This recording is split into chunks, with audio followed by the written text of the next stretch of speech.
السلام علیکم ورحمۃ اللہ وبرکاتہ۔ الحمد للہ رب العالمین والصلاة والسلام علی اشرف الانبیاء والمرسلین،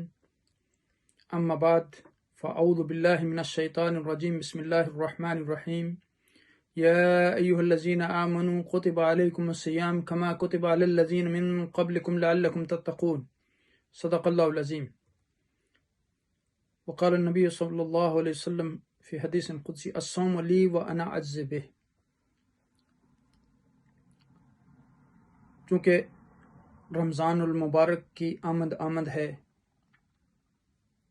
رب کائنات نے قرآن میں ارشاد فرمایا کہ یا ایھا الذین آمنو، اے لوگو جو تم ایمان لائے ہو، کتب علیکم الصیام، تم پر روزے فرض کیے گئے، کما کتب علی الذین من قبلکم، جیسا کہ تم سے پہلی امتوں پر روزے فرض کیے گئے تھے، لعلکم تتقون، تاکہ تم تقوی کی زندگی اختیار کرو، سکتا ہے تم متقی بن جاؤ۔ تو پھر حضور نبی اکرم صلی اللہ علیہ وسلم نے حدیث قدسی میں ارشاد فرمایا کہ روزہ میرے لیے ہے اور میں اس کی جزا دوں گا، اور پھر فرمایا کہ من صام رمضان ایمانا واحتسابا غفر له ما تقدم من ذنبه، جس نے اس نیت کے ساتھ، ثواب کی نیت سے روزہ رکھا، اس کے اللہ سبحانہ وتعالیٰ اگلے اور پچھلے گناہ معاف فرما دے گا، ایمان کے ساتھ، احتساب کے ساتھ۔ تو اب دیکھیں کہ رب کائنات نے یہاں فرمایا کہ تقوی مقصود ہے روزے سے۔ روزہ فرض اس لیے کیا گیا تاکہ تمہیں تقوی حاصل ہو جائے۔ اور تقوی کی تعریف جو سیدنا علی بن ابی طالب رضی اللہ تعالیٰ عنہ نے کی، آپ نے فرمایا کہ الخوف من الجلیل والعمل بالتنزیل والرضا بالقلیل والاستعداد لیوم الرحیل۔ آپ نے فرمایا کہ تقوی یہ ہے کہ انسان کے دل میں اللہ کا ڈر پیدا ہو جائے، الخوف من الجلیل، فیئر آف اللہ سبحانہ وتعالی، والعمل بالتنزیل، اور قرآنی آیات پر انسان عمل کرنے والا بن جائے، acting upon on the verses of the holy Quran, یعنی وہ اللہ کی آیات جو ہیں قرآن میں ان پر عمل کرنے والا بن جائے۔ وَالرِّضَا بِالْقَلِيلِ، وَإِذْ اللہ سبحانہ وتعالیٰ give you more رزق or less رزق، یعنی تھوڑا یا بہت رزق جو بھی اللہ سبحانہ وتعالیٰ اس کو دے، اس پر قانے ہو جائے، ڈونٹ کمپلین۔ اور آخری بات جو کی کہ وَالْإِسْتِعْدَادُ لِيَوْمِ الرَّحِيلِ، آخرت کی تیاری، یعنی وہ اس دنیا میں رہ کر آخرت کی تیاری کرے، prepare himself for آخرہ۔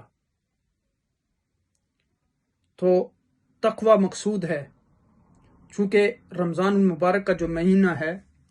یہ شہر رمضان الذی انزل فی القرآن، اس ماہ مقدس میں قرآن نازل کیا گیا، ہدی للناس وبینات من الہدی والفرقان، یہ ہدایت ہے لوگوں کے لیے، اس میں ہدی للناس وبینات من الہدی والفرقان، اور یہ فرق کرنے والا ہے حق اور باطل کے درمیان، جو قرآن ہے۔ تو اب دیکھیں یہاں کہ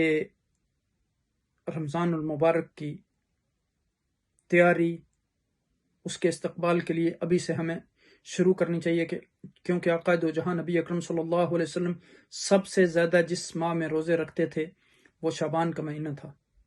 حضرت عائشہ رضی اللہ تعالیٰ عنہ روایت کرتی ہیں کہ بعض اوقات جب حضور روزے رکھنا شروع کرتے تو ہمیں گمان ہوتا کہ اب روزہ چھوڑیں گے نہیں، پھر جب روزہ چھوڑتے تو ہمیں گمان ہوتا شاید اب روزہ رکھیں گے نہیں۔ تو وہ کہتی ہیں کہ میں نے اس سے زیادہ یعنی روزے رکھتے ہوئے کسی اور مہینے میں رمضان کے علاوہ نہیں حضور کو دیکھا۔ پھر ام سلمہ رضی اللہ تعالیٰ عنہ نے بھی ایسی ایک روایت بیان کی۔ تو اب دیکھیں کہ حضرت سلمان فارسی رضی اللہ تعالیٰ عنہ فرماتے ہیں کہ آخر شعبان میں نبی اکرم صلی اللہ علیہ وسلم نے فرمایا، یا ایھا الناس قد اظلکم شہر عظیم مبارک، شہر فی لیلۃ خیر من الف شہر، جعل اللہ صیامہ فریضہ وقیام لیلہا تطوعا من تقرب فیہ بخصلۃ من الخیر کان کمن ادى فریضۃ فیما سوا ومن الخیر کمن کان أدى فريضة فيه كان كمن أدى 70 فريضة فيما سواه وهو شهر الصبر وصبر ثوابه الجنة وشهر المساواة وشهر يزاد فيه الرزق المؤمن من فطر فيه صائما كان له مغفرة لذنوبه وعتق رقبته من النار وكان له مثل أجره من غير أن ينتقص من أجره شيء. قلنا يا رسول الله ليس كلنا نجر ونفطر يد الصائم فقال رسول الله صلى الله عليه وسلم يؤتي الله هذا الثواب من فطر صائما على مزقة اللبن أو تمرة أو شربة من ماء ومن أشبع صائما سقى الله من حوض شربة لا يظمأ حتى يدخل الجنة وهو شهر أوله رحمة وأوسطه مغفرة وآخره عتق من النار ومن خكف عن مملوكه فيه غفر الله له وأتق